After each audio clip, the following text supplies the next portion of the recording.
'Di po ba? Ano naman po ang i-expect mo kay Robin Padilla, 'no? Eh, siyempre do'n sa mga, utak diyaan lalo na doon sa pag-aano, sa pagde-delay nung impeachment ni Inday Sara Duterte. Alam mo naman na walang maiaambag si Robin Padilla sa mga gano'ng pagkakataon ho, eh, 'no? Kaya kailangan magpakauto-uto na lang ho o magbatian na lang. Kasi nababash na ho si Villanueva, mga bossing. Sinasabi ng mamamayang Pilipino na puro kayo religion, religion, religion. Tapos pagdating naman sa Senado, ganyan pala ugali nyo. Mambastos ng senadora. Kasi ho, hindi nila kakayanin eh. Nasagutin po eh. Kasi po tama yung sinasabi ni Risa Ontiveros eh. Sa isang meeting ho, mga kababayan, sa mga simpleng meeting na lang, isusulat doon, no? Yung 5 W, what, where, when, tapos ganito, tapos sa dulo, ano ang agenda nung meeting na yun. Yun po, didirekta doon sa agenda. Huwag nating uubusin yung oras. Dito tayo dahil ito ang ipinunta natin sa araw na ito. Pero yung style nila, mga bossing, eh, ubusin yung oras. Kaya nagsalita si Risa Ontiveros, hindi po nagustuhan itong mga ito. Kaya ayun, bastusin mo si Risa Ontiveros. Amen. Amen. Ngayon, bilang ambag ng Robin Padilla, dahil nga hindi po nila aasahan doon sa mga kung paano, mga strategy, eh, pagpuri na lang kay Villanueva. Matapos, no, pag-initan, Padilla. Ito po si Robin Padilla. Ito po si Padilla. Mga kababayan, sabi ano ba yun? Yeah, pwede mo nang ano yan, pwede ka na magsalita dyan, etc. Harangin mo na siya para huminto na sa kanyang sinasabi. Mag-point of order ka. Abay, ganun eh. Diba? Si Padilla at si Padilla. No.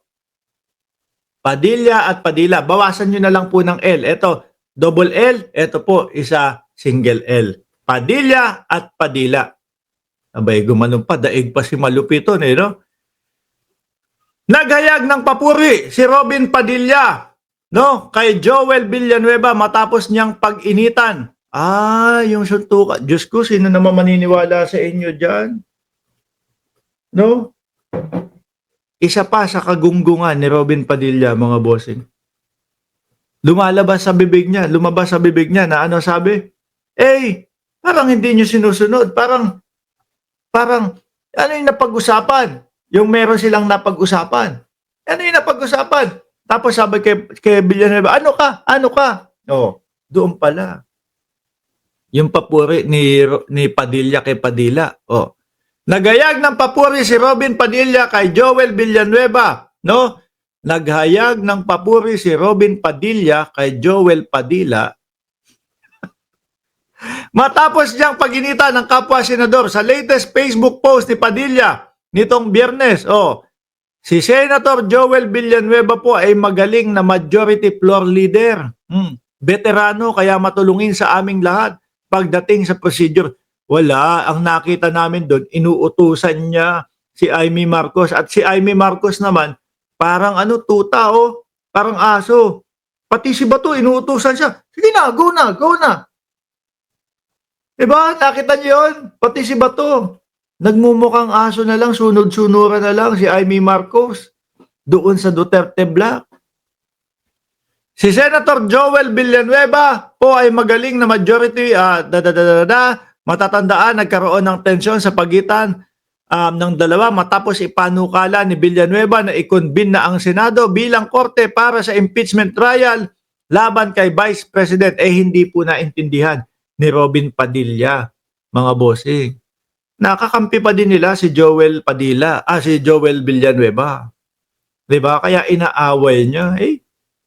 Medyo hindi agad-agad nakakaintindi si Robin Padilla. Hanggang sa basahan nga po kayo. Babasahan mo kayo ng libro na English. Pero ultimo ho siya na nagbasa. Tingin ko hindi pumasok sa isip niya. Bakit? Yung pinag-uusapan daw hindi daw po iyon, sabi ni Coco Pimentel. Ang ganda po ng sinabi ninyo. Pero hindi po yan ang ating pakay o pinag-uusapan dito. Naku po, o di umito na po tayo mga kababayan. 3 senador, hindi, 2 senador, 1 congresswoman, pero naging senadora si Leila de Lima ho. Pansin, ito yung kanilang mga binitawan po para sa Senado ha. Asan ba yun? Unahin natin si de Lima. Si Congresswoman de Lima, mga bossing, sabi ni RG, MS Mark Padilla naman, charot. Uy, kay Joel Villanueva na lang, mahilig yun, no? Si Malupiton, ang pangalan nun, Joel din. Joel, no? Mahilig din dumila yon. Pero sa ano naman niya, Kengkoy naman siya. Si Joel Villanueva naman, mahilig din dumila, no? Sa seryosong bagay. Gumanon pa eh. Ngayon, mga bossing, eto. Ang tanong ni De Lima, ano ba ang Senado ngayon? Korte pa ba? Or kulto na? Mukhang kulto na ng Duterte. Yan ho ang maisasagot ko dyan, mga kababayan. No? Imbis na ho kasi sundin yung konstitusyon, ang nanaig na lang po yung pamilya Duterte, mga bossing. Di ba? Ang nananaig na lang po, pamilya ng mga Duterte. Yung konstitusyon po, baliwala na yata sa mga senador eh. Bakit po? Shall forthwith.